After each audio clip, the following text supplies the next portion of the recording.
আপনার 50 বছরের সংসারে কোনো বিষয় হয় না, হ্যাঁ ঝগড়া করেন না সেটা ভিন্ন বিষয়, কিন্তু ভিন্ন মত হবে না, দ্বিমত তৈরি হবে না, নিজেদের মধ্যে ভুল বোঝাবুঝি তৈরি হবে না, একবারও হবে না জীবনে, অসম্ভব। মুহাম্মদ সাল্লাল্লাহু আলাইহি সাল্লামের ঘরে যদি হয়ে থাকে, আলী রাদিয়াল্লাহু তাআলা ফ্যামিলিতে যদি হয়ে থাকে, সাহাবীদের ঘরে ঘরে যদি হয়ে থাকে, আপনি কে? মনে রাখবেন, এই সমস্ত ডাহা মিথ্যা কথা শুনে আপনি চিন্তা করেন হায় হায় রে, তাহলে আমার বউটা এত ডাইনি। আর মহিলা চিন্তা করে আমি স্বামীটা এত অমানুষ, কত বড় ডাকাত।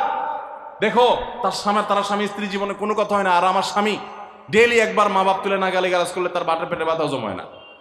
এই সমস্যাগুলো আছে না নাই? ভাইরা আমার, সবর করার জন্য, সবর করা সহজ হবে আগে থেকে যদি প্রস্তুত থাকেন যে এই সমস্যা হবে। আশরাফ আলী থানভী রাহমাতুল্লাহর নাম শুনছেন আপনারা? ভারত মহাদেশের এমন একজন আলেম ছিলেন, খুব বিচক্ষণ মানুষ ছিলেন, অনেক বিদগ্ধ মানুষ ছিলেন, অনেক বড় আল্লাহওয়ালা ছিলেন, নেককার মানুষ ছিলেন। তো থানভী রাহমাতুল্লাহর কাছে এক লোক এসে বলল, হুজুর আমার বাসায় যখনই যাই দরজাটা খুলতে দেরি, আমার মাথার উপরে আকাশ ভেঙে পড়তে দেরি নেই। যেটাই করি, বাজার করে এনে তার হাতে দিলেও রাগ, রাখলেও রাগ, আমার সাথে সারাদিন শুধু ঘেউ ঘেউ করে হুজুর, আর সহ্য করতে পারি না। আমারে কোনো দোয়া দুরুদ আমল শিখাই দেন যে আমার এই বাসার অত্যাচারটা যেন থামে। তো থানভী রাহমাতুল্লাহ বললেন যে শোনো, তোমার একটা বুদ্ধি শিখাই দেই, দোয়া দুরুদ না। বুদ্ধি হলো, এখন থেকে বাসায় গিয়ে দরজা নক করবা, যে নক করার আগে 1 মিনিটের মোরাকাবা করবা। কি করবা? মোরাকাবা বুঝেন? ধ্যান। ধ্যান এটা কল্পনার জগতে ডুবে যাবা 1 মিনিটের জন্য, জাস্ট 60 সেকেন্ড। কি ধ্যান করবা? দরজা যায় থামবা, থেমে চোখ বন্ধ করে মাথাটা নিচু করে চিন্তা করবা আমার ঘরের ভিতরে একটা কুকুর আছে, আর কুকুর মানুষ দেখলে কি করবে? ঘেউ ঘেউ করবে। অতএব এটাতে আমার রাগ হওয়ার তো কিছু নাই, কুকুর কেন ঘেউ ঘেউ করছে এটা জিজ্ঞেস করার তার এক বোকামি। অতএব এটা আমি মাথায় কিছু নেব না, ইগনোর করব। কুকুর থাকলে কুকুর তো ঘেউ ঘেউ করবেই, এটা চিন্তা করে এরপরে বিসমিল্লাহ পড়ে নক করবা। তো এই বুদ্ধি অনুযায়ী পরের দিন আসছে বাসা, আগে 1 মিনিট মোরাকাবা করছে, এরপরে দরজা নক করছে। যথারীতি দরজা খোলার পরেই শুরু হয়ে গেছে যুদ্ধ, ইউক্রেন রাশিয়া, এখন ইসরায়েল ইরান। যুদ্ধ শুরু হয়ে যাওয়ার পর এই লোক অন্যান্য দিন সেও টুকটাক রিয়াকশন করে, হাতাহাতি, বকাবকি, দুই পক্ষ থেকে টুকটাক হামলা পাল্টা হামলা হইতো, কিন্তু আজকে সেই লোকটা আর হামলা টামলা তার করা দূরের কথা, উল্টা সে মিটমিট করে হাসতেছে, এবং একটা পর্যায়ে আর নিয়ন্ত্রণ করতে না পারে ফিক করে হাসেই দিছে। এবার বউ চিন্তা করতেছে কাহিনী কি, কারণ যারা ঝগড়া করে তাদের সাথে পাল্টা ঝগড়া না করলেও কিন্তু মেজাজ গরম হয়। কদিন আগে শুনছেন না পত্রিকা যে এক মহিলা স্বামীর ডিভোর্স দিছে, কেন? কারণ স্বামী ঝগড়া করে না। কদিন আগে পত্রিকা দেখছে, এই মহিলা যখন দেখছে স্বামী হাইসা দিছে, সে এবার ঝগড়া টগড়া থামায়া বলতেছে, ঠান্ডা মাথা বলছে, কাহিনী কি বলো তো, তুমি হাসতেছো কেন? বল না না কিছু না কিছু না। সে তো বলবে না। স্বামী মনে করছে হয়তো অন্য কোনো কাহিনী আছে, কোনোভাবে উদ্ধার করতে পারে নাই। পরের দিন আবার সেম কাহিনী, আবারও হেসে দিচ্ছে। মহিলা চিন্তা করছে ব্যাপার কি, বলে না আজকে তো তোমার একদিন কি আমার একদিন, বলতেই হবে তোমার। কেন তুমি হাসতেছো? আমার ঝগড়ার বিনিময়ে তুমি ঝগড়া না করে হাসতেছো, অপমান করতেছো, আমার ঝগড়া কোনো দাম নাই, আমি কি কথা বলতেছি না, এগুলো কোনো মূল্য নাই। যখন চেতে যাচ্ছে এবার বলতেছে, শোনো তুমি যেহেতু জোরই করতেছো, তাইলে আমি বলি, আমি গেছি এক হুজুরের কাছে, হুজুর আমার এই বুদ্ধি শিখাই দিছে, আমি সেই বুদ্ধি অনুযায়ী চিন্তা করি, এখন আমি চোখের সামনে যখন চিন্তা করি যে কুকুর ঘেউ করতেছে, আমার হাসি আসে। ও চিন্তা করে, কি বললা তুমি? তাহলে তুমি এই মনে করো আমারে? এবার থেকে বেচারে ঝগড়া করার আগেই তার থেমে যায়, চিন্তা করে হায় হায় আমি ঝগড়া করলে তো সে মনে মনে আমার ওইটা চিন্তা করবে। বুঝতে পারছেন?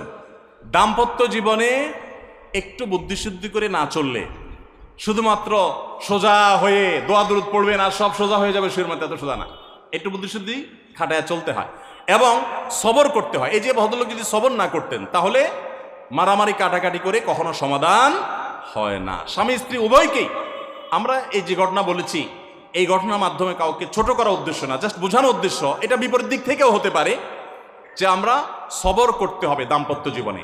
তাহলে আগে থেকে যদি এই ঘটনা বলার উদ্দেশ্য হলো যে এই ভদ্রলোক আগে থেকে যখন অপেক্ষা করছেন যে হ্যাঁ অনাকাঙ্ক্ষিত কিছু হতেই পারে, তখন এটার জন্য প্রস্তুত থাকার কারণে আর তার ঝামেলা বাড়ে নাই, বরং কমছে। এখন আপনি যদি আগে থেকে প্রস্তুত থাকেন, দাম্পত্য জীবন টুকটাক সমস্যা হবেই, দুই ঘরে দুইজন মানুষ একসাথ হয়েছি, বহু কিছুতে গরমিল হবে। অতএব আমরা সবর করব, ধৈর্য ধারণ করব, ভালো দিনগুলো দেখব। প্রিয় নবী সাল্লাল্লাহু আলাইহি সাল্লাম বলেছেন, তুমি তোমার স্ত্রীর কোনো কিছু দেখে যদি রাগান্বিত হও, তুমি তোমার স্বামীর কিছু দেখে যদি মেজাজ গরম হয়, তো মনে রাখবা তার অনেক গুণ আছে যেটা দেখলে তোমার ভালো লাগা কাজ করবে। কারণ একটা মানুষ এমন নাই পৃথিবীতে যার সব গুণ খারাপ, একটা গুণও ভালো নাই। একজন আস্ত ডাকাতও যদি হয়, আস্ত পাপিষ্ট মানুষও যদি হয়, খারাপ মানুষও যদি হয়, তার ভিতরও কোনো না কোনো ভালো গুণ অবশ্যই আছে। তোমার স্ত্রী, তোমার স্বামীর মধ্যে কোনো না কোনো ভালো গুণ আছে, তুমি সেই গুণটা খুঁজে বের করো এবং সেটাকে কল্পনা করো, তাহলে তোমার মধ্যে তৃপ্তি আসবে, সমৃদ্ধি আসবে, ভালো লাগা কাজ করবে। এজন্য ভাইরা, দাম্পত্য জীবনের সুখের মূল মন্ত্র হলো সবর এবং শুকর। সবর এবং আমাদের দেশে সর্বস্তরে, শুধু দাম্পত্য জীবনে না, সব ক্ষেত্রে বেসবরি, ধৈর্যহীনতা, অসহিষ্ণুতা এটা এমন পর্যায়ে চলে গেছে, আপনারা পত্রিকার পাতা খুললেই দেখবেন যে বিয়ে বাড়িতে চিংড়ি মাছ দেওয়া হয়েছে সাইজ একটু ছোট, সেজন্য মারামারি হয়ে শুধু বিয়ে ভাঙছে তা নয়, 2-4 জন মারাও গেছে। শোনেন না আপনারা? মানে তা 4-5 দিন আগে নিউজ দেখলাম যে বিয়ের অনুষ্ঠানে সামান্য একটু কথা কাটাকাটিকে কেন্দ্র করে মেয়ের ভগ্নিপতি না খুব নিয়ারেস্ট একজনকে পিটিয়ে মেরেই ফেলেছে। ভাইরা আমার, এই ধরনের ঘটনা আপনারা শুনেন না? ঘরে ঘরে অসহিষ্ণুতা এবং ধৈর্যহীনতা। আমি একটা কথা প্রায় বলি, আপনারা কি জানেন কিয়ামতের ময়দানে আল্লাহর কাছে বান্দা কোন আমল করলে হিসেব ছাড়া জান্নাতে যাবে? জানেন কেউ? বলতে পারেন কেউ? ভাই, আল্লাহর কাছে হিসেব দিয়ে জান্নাতে যাওয়া কি সহজ কাম না কঠিন কাজ? আরে আল্লাহর কাছে তো অনেক দূরের কথা। আপনি যে প্রতিষ্ঠানে চাকরি করেন তার মালিকের কাছে, উপরস্থ বসের কাছে একেবারে পুঙ্খানুপুঙ্খ করে প্রতিটা পয়সার হিসাব দিয়ে একদম সব কিছুতে পারফেক্টনেস প্রমাণ করা, এটাই তো একটা কঠিন কাজ, দুঃসাধ্য কাজ। সেখানে সারা জীবনের হিসাব আল্লাহর কাছে দিয়ে পাই পাই করে তারপর আপনি জান্নাতে যাবেন, বিষয়টা এত সহজ না। তাহলে হিসেব ছাড়া আল্লাহ তাআলা এমনিতে বলবেন হিসাব টিসাব নাই, তোমাকে এমনি জান্নাতে দিলাম, এটা চান আপনারা? দেখুন কোরআনে কারীম আল্লাহ তাআলা বলছেন, ইন্নামা ইউওয়াফাস সাবিরুনা আজরাহুম বিগাইরি হিসাব। আল্লাহ বিনিময় দেওয়ার ক্ষেত্রে, সওয়াব দেওয়ার ক্ষেত্রে দুনিয়াতে যারা সবরকারী হবে, যারা ধৈর্যশীল হবে, যারা সহিষ্ণু হবে, যারা নিজেকে নিয়ন্ত্রণ করতে পারবে, এই সবরকারীদেরকে আল্লাহ তাআলা হিসেব ছাড়া দিবেন, তাদেরকে সওয়াব দিবেন হিসেব ছাড়া। তাহলে আপনি যখন আপনার কর্মস্থলে থাকবেন আপনাকে ধৈর্য ধারণ করতে হবে। আপনি যখন পাবলিক পরিবহনে উঠবেন আপনার মাথা ঠান্ডা রাখতে হবে। আপনি যখন আপনার বাসা বাড়িতে থাকবেন আপনার মাথা ঠান্ডা থাকতে হবে। মাথা গরম হয়ে যায় যাদের, হট মেজাজ যারা, কথায় কথায় মাথা গরম হয়ে যায়, ধৈর্যহীন হয়ে যায়, যেখানে সেখানে গন্ডগোল বাধায় দেয়, মারামারি বাধায় দেয়, ধৈর্য সহ্য বলতে কিছু নেই, এই লোকগুলো কিন্তু এই সৌভাগ্যবান মানুষদের কাতারে সামিল হতে পারবে না। ঠিক একইভাবে দাম্পত্য জীবনে সুখী হতে হলে সবর এবং শুকর, এই দুইটা মূল মন্ত্রের কোনো বিকল্প পথ খোলা নেই। সেটা স্বামীর জন্য প্রযোজ্য, স্ত্রীর জন্য প্রযোজ্য। স্বামী হিসাবে আপনি স্ত্রীর অনেক অনিয়মতা দেখতে পাবেন, অনেক কিছু দেখতে পাবেন, আপনার আকাঙ্ক্ষা, আপনার চাহিদা, প্রত্যাশার বিপরীত, আপনাকে সবর করতে হবে। ভাইরা আমার, আমাদের প্রিয় নবী সাল্লাল্লাহু আলাইহি সাল্লামের দাম্পত্য জীবনে কিন্তু টুনটান সমস্যা হয়েছে। আপনারা মনে করতে পারেন নবী সাল্লাল্লাহু আলাইহি সাল্লামের ঘর, ওনার স্ত্রীগণ সাহাবী, তারা উম্মুল মুমিনিন, আমাদের মা, এত মর্যাদাবান মানুষ তারা, তাদের আবার ঝামেলা হয়েছে। ভাই, দাম্পত্য জীবনে টুকটাক সমস্যা তাদেরও হয়েছে। প্রিয় নবী সাল্লাল্লাহু আলাইহি সাল্লাম নিজে একদিন বাসা ছেড়ে মসজিদে নববীতে এসে মন খারাপ করে বসেছিলেন, তিনি বাসায় যাচ্ছেন না, অভিমান করে। ওমর রাদিয়াল্লাহু তাআলা আনহু বিষয়টা বুঝতে পেরে, তার মেয়ে যেহেতু নবী সাল্লাল্লাহু আলাইহি সাল্লামের স্ত্রী, তিনি সেখানে গিয়ে ভেতরে প্রবেশ করে তার সাথে কথা বলে তথ্য উদ্ঘাটন করে সেটা মিটমাট করার ব্যবস্থা করেছেন। স্বয়ং নবী করিম সাল্লাল্লাহু আলাইহি সাল্লামের জামাতা, ইসলামের চতুর্থ খলিফা আলী রাদিয়াল্লাহু তাআলা আনহু, তার মতে এত মর্যাদাবান মানুষ, তার ঘরে স্ত্রী হিসাবে আছেন কে? মুহাম্মদ সাল্লাল্লাহু আলাইহি সাল্লামের মেয়ে, জান্নাতে নারীদের সর্দার ফাতেমা রাদিয়াল্লাহু তাআলা আনহা। এত বড় মানুষ তারা, স্বামী স্ত্রী দুইজন, দুই দিককার নেতৃত্বে, একজন যুবকদের নেতৃত্ব দিবে, আরেকজন জান্নাতি যুবতীদের, নারীদের নেতৃত্ব দিবে। এত বড় মর্যাদাবান মানুষ, তাদেরও দাম্পত্য জীবনে কিন্তু টুনটান হয়েছে। একবার আলী রাদিয়াল্লাহু তাআলা আনহু এসে মসজিদে টানটান হয়ে শুয়েছিলেন মাটিতে, মনটা খারাপ, ঘরে একটু হালকা ঝামেলা হয়েছে, তো এই জন্য মসজিদে নববীতে এসে মাটিতে শুয়ে আছেন। নবী করিম সাল্লাল্লাহু আলাইহি ওয়াসাল্লাম দেখে বুঝতে পেরেছেন, টের পেয়ে গেছেন যে কিছু একটা হয়েছে বাসায়।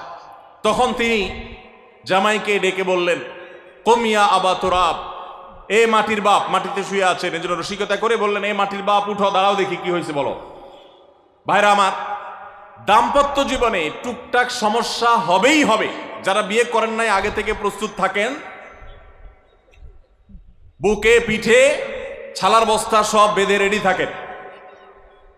বিশেষ করে সময় যেভাবে গড়াচ্ছে, তাতে করে সামনে থেকে হেলমেট পরেও যাওয়া লাগতে পারে। শুধু যাওয়া না, বাসায় ঢোকার সময় বাইক থেকে নামার পর হেলমেটটা আগে খুলবেন না, আগে যা বুঝবেন পরিস্থিতি কি, তারপর হেলমেট খুলবেন। বুঝেন নাই? দাম্পত্য জীবনে টুকটাক সমস্যা হবেই, এটা প্রত্যাশিত। মনে রাখবেন, এই জিনিসটা যদি আপনি আগে থেকে মাথায় রাখেন, তাহলে আপনার কষ্ট অনেকখানি দূর হয়ে যাবে। আমরা অনেকে আকাশ থেকে নেমে পড়ি, কি বলে, এত বড় সাহস, এই কথা বলতে পারে কেন? ভাই আশ্চর্য হচ্ছেন কেন? এর চেয়ে বেশি কথা বলতে পারে, মাথা বাড়ি মারছে, আরে ভাই ছুরি মারে নাই যে শুকর আদায় করে। বুঝেন নাই কথা? একই কথা বোনদের জন্য প্রযোজ্য। আমার মা বোন যারা শুনছেন তাদেরকে বলছি, আপনার স্বামীর একটা কথা শুনে আপনি আকাশ থেকে নেমে পড়ছেন, আকাশ ভেঙে পড়ছে মাথার উপরে, কি এটা বললো সে, আপনি ডিপ্রেসড হয়ে যাচ্ছেন। আরে বোন, ডিপ্রেসড হচ্ছেন কেন? এটা কেন? আরো শক্ত কথা আপনাকে বলতে পারে, এটা আপনি মাথায় রাখেন। কারণ দিন শেষে তিনি মানুষ, তার ভুল হতে পারে, একটা সময় তিনি তার ভুল বুঝতে পারেন। দাম্পত্য জীবনে যদি স্বামী স্ত্রী উভয়ে যদি ধৈর্যশীল না হয়, সবরকারী না হয়, হুটহাট রিয়াকশন করে ফেলে, কখনো দাম্পত্য জীবনে সুখী হওয়া সম্ভব নয়। মনে রাখতে হবে, একসাথে থাকতে গেলে, দুইটা পাতিল একসাথে থাকতে গেলে টুনটান লাগে না, বাধে হয় না? দাম্পত্য জীবনের সুখ শান্তির জন্য সবর এবং শকর। শকর হলো যে যা পেয়েছি আলহামদুলিল্লাহ, এর চাইতে যদি খারাপ কিছু হতো, এর চাইতে যদি মন্দ কিছু হতো। অনেক বোনরা আমাদের কাছে আসেন, আমরা তাদেরকে বলি, দেখুন আপনার স্বামীটা হয়তো অমানুষ, সে আপনাকে গালিগালাজ করে কিন্তু চরিত্রহীন না। অনেকের স্বামীটা খুব ভদ্র কিন্তু চরিত্রহীন, ব্যবহার ভালো করে চরিত্রহীন, তাদের কষ্ট আপনার চাইতে কম না। অনেকের স্বামী খুব ভদ্র কিন্তু বেকার, 2 পয়সা কামাই করতে পারে না, সারাদিন ঘরে বসে বসে খায় আর শ্বশুরবাড়ি থেকে যৌতুক এনে না খায়, নিশ্চয় আপনি তার চাইতে ভালো আছেন।